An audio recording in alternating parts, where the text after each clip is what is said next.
సద్గురు జ్యోతిష్యాలయం నుండి 2026 మే నెల గోచార గ్రహస్థితుల ప్రకారంగా రాశి ఫలితాలు చెప్తున్నాం. ప్రతి ఒక్క వాళ్ళకి కూడా ఈ నెల నాకు ఎలా ఉంటుంది, ఆరోగ్యంగా బాగుంటానా, ఆర్థికంగా బాగుంటానా, ఉద్యోగంగా బాగుంటానా, భార్యాభర్తల మధ్య సఖ్యత ఎలా ఉంటుంది, కోర్టు వ్యవహారాలు ఎలా ఉంటాయి, ఇవన్నీ కూడా ఉంటుంది. అందరికీ ఎన్నో ఒక క్వశ్చన్స్తో మన యొక్క వీడియోని చూస్తున్నారు.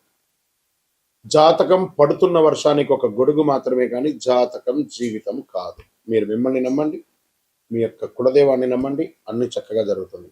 మళ్ళీ మా ద్వారా జాతకం చాలా మంది చూడాలి, చూస్తున్నారు, తెలుసుకుంటున్నారు కదా. 21 వయసులోపు ఉన్న వాళ్ళు జాతకాలు చూడకండి. మీరు ఎదుగుతున్నటువంటి విద్యార్థులుగా ఉన్నారు. 60 సంవత్సరాల తర్వాత ఉన్నవాళ్ళు జాతకం చూడక్కర్లేదు. ఎందుకంటే మీరు అన్ని రకాలైనటువంటి మంచి చెడు జీవితం అన్ని చూసేశారు కాబట్టి మీరు దైవ సమానులు. జ్యోతిశాస్త్రరీత్యా ద్వాదశ రాశుల్లో 3వ రాశి అయినటువంటి మిథున రాశి మిత్రులారా, 2026 మే నెల మీకు శుభాశుభ ఫలితాలు ఎలా ఉన్నాయంటే, మిథున రాశి వారు ఈ మే నెలలో నమ్మిన వ్యక్తి నుంచే షాక్ రావచ్చు, కానీ అదే సమయంలో అది అదృష్టం ద్వారా కూడా తెరుచుకోవచ్చు. మీ లైఫ్లో జరిగే ఒక పెద్ద సంఘటన మీ దశనే మారుస్తుంది. గోచార గ్రహస్థితి ప్రకారం గురుడు 12వ స్థానంలోను, శని 9వ స్థానంలోను, రాహు 10వ స్థానంలోను, కేతు 4వ స్థానంలో, కుజుడు 2వ స్థానంలోను అద్భుతంగా ఉన్నారు. మీ మాటలు మీ అదృష్టాన్ని నిర్మిస్తాయి లేదా నాశనం చేస్తాయి అన్నది మీరు చూసుకోండి. ఓకే, ఉద్యోగ రీతిగా కెరియర్లో సడన్ చేంజెస్ వచ్చే అవకాశాలు ఉన్నాయి. ట్రాన్స్ఫర్స్ అయ్యే అవకాశాలు బాగా ఉన్నాయి. అయ్యో నేను ఇక్కడ ఊహించలేదు, నాకు ఇక్కడ ట్రాన్స్ఫర్ చేసేసారే ఛాన్సెస్. ఐటీ వాళ్ళకి ప్రాజెక్ట్ షిఫ్ట్, ఆన్సైట్ చేంజ్, కొంచెం లే ఆఫ్, కొంచెం జాగ్రత్త పడండి. గవర్నమెంట్ జాబ్స్కి స్లో కానీ ష్యూర్ డెఫినెట్గా మీకు వస్తుంది.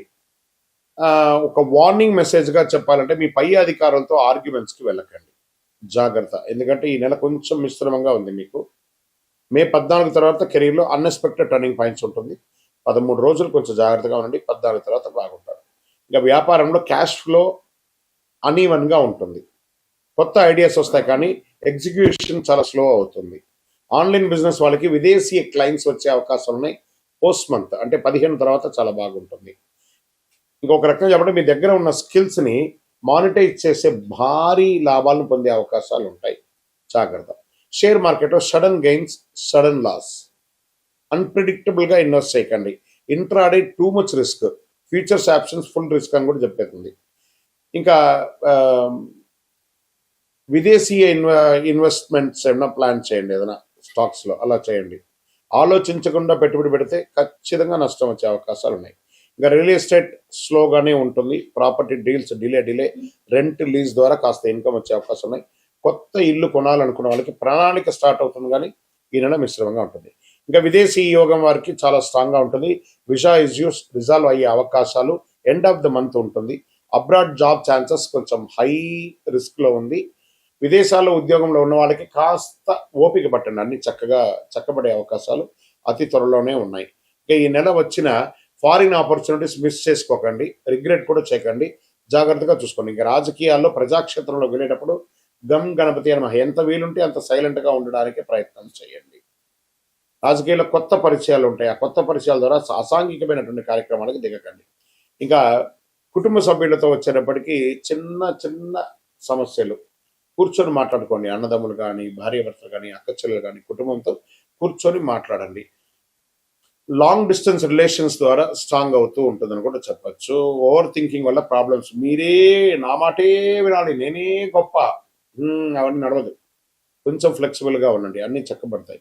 ఇంకా విద్యార్థులకి నేనేదో బాగా చదివిస్తున్నాను, నాకు వచ్చేస్తుందని ఓవర్ కాన్ఫిడెన్స్కి వెళ్ళకండి. కొంచెం స్ట్రాంగ్గా ఉండాలి, కొంచెం కన్ఫ్యూజన్స్ ఉంటాయి, బాగా చదవండి. విదేశాల్లో వెళ్ళి చదవాలనుకున్న వాళ్ళకి ఇది ఒక మంచి సమయం కూడా చెప్పచ్చు.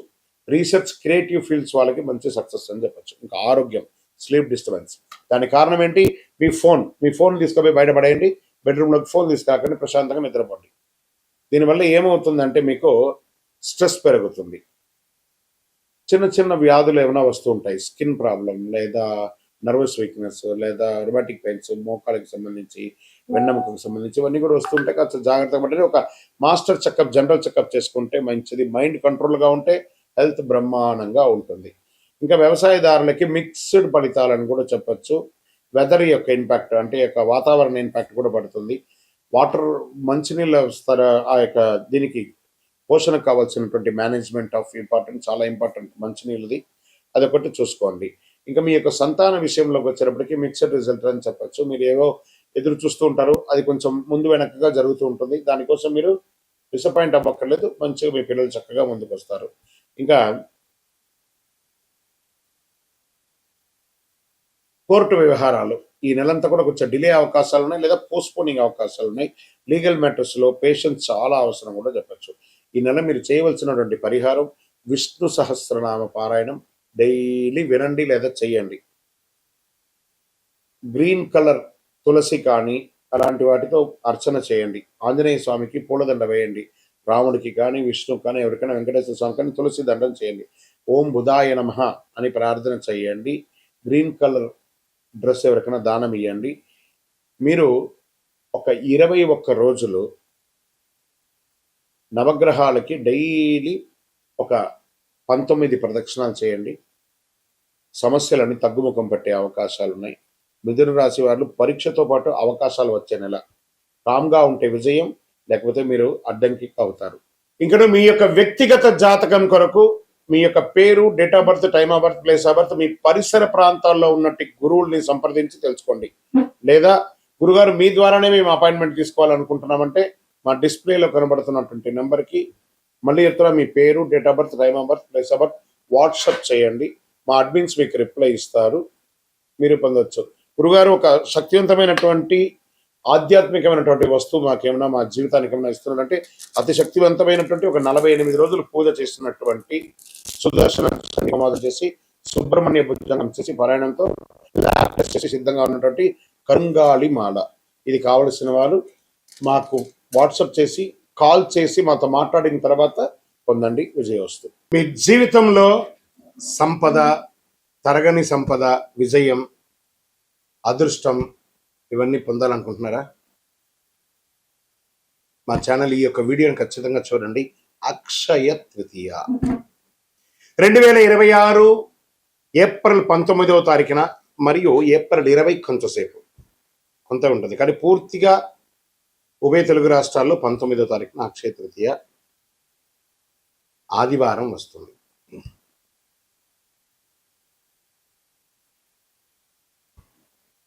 ఈరోజు చేసే పుణ్యాలు కానీ, దాన ధర్మాలు కానీ, కొనుగోలు కానీ అన్నీ ఎప్పటికీ తరగని కూడా చెప్తూ ఉంటారు. అక్షయ తృతీయ అంటే ఏంటి అసలు? అక్షయం అంటే ఎప్పటికీ తగ్గని, నశించని అని అర్థం. తృతీయ అంటే వైశాఖ మాసంలో శుక్లపక్షంలో 3వ రోజు అని కూడా చెప్పచ్చు. ఎన్నో ముహూర్తాలు జరుగుతూ ఉంటాయి. శ్రీ మహావిష్ణువు పరశురాముల వారి యొక్క అవతారం, దశావతారంలో పొందినటువంటి రోజు కూడా అక్షయ తృతీయ. మహాభారత రచన ప్రారంభమైంది, మహాభారతం ఈ యొక్క అక్షయ తృతీయ రోజే. భగీరథుడు గంగమ్మను భూమికి తీసుకొచ్చినటువంటి రోజు కూడా ఈ యొక్క అక్షయ తృతీయ. దీన్ని సర్వసిద్ధి దినము అని అంటారు. ఈరోజు ఏ పని ఎక్కువ చేస్తే చాలా మంచి ఫలితం వస్తుందంటే పరోపకారార్థే ఇదం శరీరం.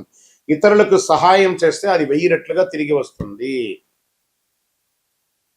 ఈరోజు కల్లుప్పు ఉంటుంది చూసారా, కల్లుప్పు, దొడ్డుప్పు, దాన్ని కొంటే ఐశ్వర్యం పెరుగుతుంది అంటారు. రాక్ సాల్ట్ అది కొనండి. ఇంకా కొంతమంది బంగారం కొంటూ ఉంటారు, అది వారి వారి ఇష్టం, కానీ ఎక్కడ కూడా చరిత్రలో బంగారమే కొనాలని రూల్ ఎక్కడ చెప్పలేదు. లక్ష్మీదేవి అనుగ్రహం వస్తుంది. బంగారం కొనడం గైనే కదా, ప్రాపర్టీ పెరుగుతుంది. ఇంకా ఈరోజు ఏం చేయాలి? లక్ష్మీ అమ్మవారికి కనకదార స్తోత్రం చేయండి, లక్ష్మీ అష్టోత్తరం చేయండి, లక్ష్మి కుబేరుని ప్రార్థన చేయండి. యక్షాయ కుబేరాయ వైశ్రవణాయ ధనధాన్యాధిపతయే ధనధాన్య సమృద్ధిం దేహి దేహి తాపయ స్వాహ అని చెప్పి మంత్రాన్ని చెప్తూ చక్కగా కుబేరునికి ఇంట్లో దీపం వెలిగించి పూజ చేస్తే డబ్బు, ధనం, వ్యాపారం అద్భుతంగా పెరుగుతుంది. సరే, ఈరోజు ఏమైనా దానం చేయొచ్చు అంటే అన్నదానం, నహి నహి బహుదానం, అన్నదానం సమానం అన్నారు. ఒక పేదవాళ్ళకి ఒకరికైనా భోజనం పెట్టండి. ఏదైనా దుస్తులు, కొత్త దుస్తులు, వాడిన దుస్తులు ఇవ్వకూడదు, కొత్త దుస్తులు దానం ఇవ్వండి పేదవాళ్ళకి. 100 రెట్ల పుణ్యం పెరుగుతుంది ఆ రోజు చేయడం వల్ల. ఇంకా కొత్త పనులు ఏమైనా ఈరోజు ప్రారంభించవచ్చు అంటే బిజినెస్ ప్రారంభించండి, ఇల్లు కన్స్ట్రక్షన్ ప్రారంభించండి, ఏదైనా మార్కెట్లో పెట్టుబడి పెట్టాలని కూడా పెట్టండి. సక్సెస్ ఛాన్స్ 1000 రెట్లు మీకు పెరుగుతుంది. సరే, ఎలా పూజ చేసుకుంటే బాగుంటుంది ఈ యొక్క అక్షయ తృతీయ రోజు? ఉదయం లేచి చక్కగా తైలాభ్యంగన స్నానం చేయడం, గడపంతా కూడా కడిగి చక్కగా బొట్లు పెట్టడం, ముగ్గులు పెట్టడం, మగవాళ్ళు స్త్రీ పురుషులు ఎవరైనా కూడా కలిసికట్టుగా ఈ పండుని కూడా ఆడవాళ్ళు ఒక పని మగవాళ్ళు ఒక పని చేసుకొని పెట్టడం, మంచి తీపి వంటలు తయారు చేసుకోవడం, దేవాలయం దేవుడి ఇంట్లో చక్కగా పాత పూలన్నీ తీసి విగ్రహాలు ఏమంటే కడిగేసి చక్కగా బొట్టు పెట్టేసుకోవడం, దీపం వెలిగించి పువ్వు పెట్టడం, మంచి ఎర్రని పుష్పాలు తెల్లని పుష్పాలు అన్ని కూడా తీసుకొచ్చి ప్రార్థన చేయడం, శ్రీ మహాలక్ష్మీ నమః కుబేరాయ నమః అని చెప్పుకుంటూ ప్రార్థన చేయడం. చివరిగా కొద్దిగా నైవేద్యం బెల్లంతో కానీ దాంతో పాయసం ఒకటి చేసి అమ్మవారికి స్వామివారికి ఎక్కించేసి కొంతమందికి తెలిసిన వాళ్ళకి ఇవ్వండి. నైవేద్యం పెట్టడం అనేది చాలా ముఖ్యం. మరి ఈరోజు చేసేవన్నీ చెప్పుకున్నాం కదా, చేయకుండా ఏమైనా ఉన్నాయా? కోపం అసలే ఉండకూడదు. ఈరోజు ఒక్క రోజైనా ప్రయత్నం చేయండి. ఈరోజు నేను ఎవరిని కోపడను, గొడవలు అసలే ఉండకూడదు, అప్పులు తీసుకోవడం చేయకూడదు, ఎందుకంటే అదే కంటిన్యూ అవుతుంది. నెగిటివ్ ఆలోచన లేకుండా చూసుకోవాలి. ఈరోజు చేసిన ప్రతి విషయం మల్టిపుల్గా వస్తుంది కాబట్టి అలా చేయాలి. ఇంకా ఈరోజు మీరు ఏది మొదలు పెడితే అది జీవితంలో ఎప్పటికీ కొనసాగుతుంది. అందుకే అక్షయం అన్నారు దీనికి. మంచి ఆలోచనలు, మంచి పని, మంచి నిర్ణయం తీసుకోండి. ఈ అక్షయ తృతీయ మీ జీవితంలో సంపద, శాంతి, విజయం, కోరుకున్న వాళ్ళకి కోరుకున్నంత ఇచ్చే కొంగు బంగారం ఆ అమ్మవారి అనుగ్రహం ఉండగా మీకేం కావాలి? విజయోస్తు. అక్షయ తృతీయ శుభాకాంక్షలు. మా ఛానల్ ప్రేక్షక మిత్రులారా, అన్ని నచ్చుతున్నాయి, మీరు కొంచెం సబ్స్క్రైబ్ చేస్తే బాగుంటుంది. అంటే విజయోస్తు. గురుగారు, అక్షయ తృతీయ రోజు బంగారం ఖచ్చితంగా కొనాలా? చాలా మాధ్యమాల ద్వారా చూస్తున్నాం కదా, దీని యొక్క వివరణ ఏమంటే బంగారం కొనడం తప్పు కాదు, కానీ బంగారం కొంటేనే అక్షయ తృతీయ అంటే తప్పు. జీవితంలో ఆస్తులు పెరగడానికి ఒక సూచిక. అప్పుడు ఉన్న వాళ్ళు కొంటారు. కొంతమంది ఆ బంగారం కొనాలంటే ఈరోజు అందని కొద్దిగానే ఉంది. మరి వాళ్ళ బంగారం కొనకపోతే వాళ్ళ జీవితాలు బాగుపడవా? అలా కాదట. బంగారం లాంటి మనిషిని కొనండి, బంగారం లాంటి మనిషిలాగా ఉండండి. అందుకే ఏం చెప్పారు? అన్నిటికీ ఐశ్వర్యమైనటువంటి కల్లుప్పుని బంగారంగా కూడా భావిస్తారు. కాబట్టి కల్లుప్పు కనీసం ఒక కిలో బావైనా ఇంటికి కొనండి, అదే బంగారం. అక్షయ తృతీయ రోజు ఉపవాసం ఉండాలంటే ఎక్కడ రాయబడలేదు, ఉంటే మంచిది. ఉపవాసం అంటే దేవుడికి దగ్గరగా నివసించడమే, కానీ అక్షయ పేరు చెప్పుకొని కుంభాలు తినడం కాదు, బాదం పాలు తినడాలు, పండ్లు తినడాలు. ఉపవాసం ఉంటే ఉపవాసంగా ఉండండి, కానీ ఉపవాసం ఉండాలని ఆ రోజు రూల్ అంటూ ఏమీ లేదు. చక్కగా పిండి వంటలు, బ్రహ్మాండమైనటువంటి శక్తి కొలది పిండి వంటలంతా అమ్మవారికి వెలిగించేసి దాన్ని చక్కగా తినండి మీరు ప్రసాదంగా. ఎవరొద్దన్నారు? అక్షయ తృతీయ రోజు ఎలాంటి పనులు మొదలుపెట్టాలి? గృహప్రవేశం, భూమి పూజ, నూతన వ్యాపారం, నూతన ఉద్యోగానికి అప్లికేషన్స్, నూతన యూట్యూబ్ ఛానల్స్. మనం కూడా ఛానల్ వాళ్ళమే కదా. నూతన యూట్యూబ్ ఛానల్స్, మంచి ఐడియాలజీ, మంచి థంబ్నైల్స్, మంచి ఎలా క్రియేట్ చేయాలి అవన్నీ కూడా చేయడం మంచిది. అక్షయ తృతీయ రోజు పుస్తకం రాయడము, లెక్కలు రాయడము, ఏది చేసినా మల్టిపుల్గా వస్తుంది. వ్యవసాయం దున్నడము, ఒక చెట్టు అయినా నాటడము, చలివేంద్రాలు ఏర్పాటు చేయడము, ఇలాంటివన్నీ కూడా చేయవచ్చు. దానాలు ఈ అక్షయ తృతీయ రోజు ఎలాంటి దానాలు చేస్తే చాలా బాగుంటుంది? ఒక చెప్పులు దానం ఇవ్వండి పేదవాళ్ళకి, ఒక వస్త్ర దానం ఇవ్వండి, ఒక పేదవాళ్ళకి భోజనం పెట్టండి. మీరు ఏది చేస్తే అది 1000 రెట్లు 1,00,000 రెట్లు మనకు తిరిగి వస్తూ ఉంటుంది. అలా చేయండి. ఒక దేవాలయానికి ధూపదీప నైవేద్యానికి ఇవ్వండి.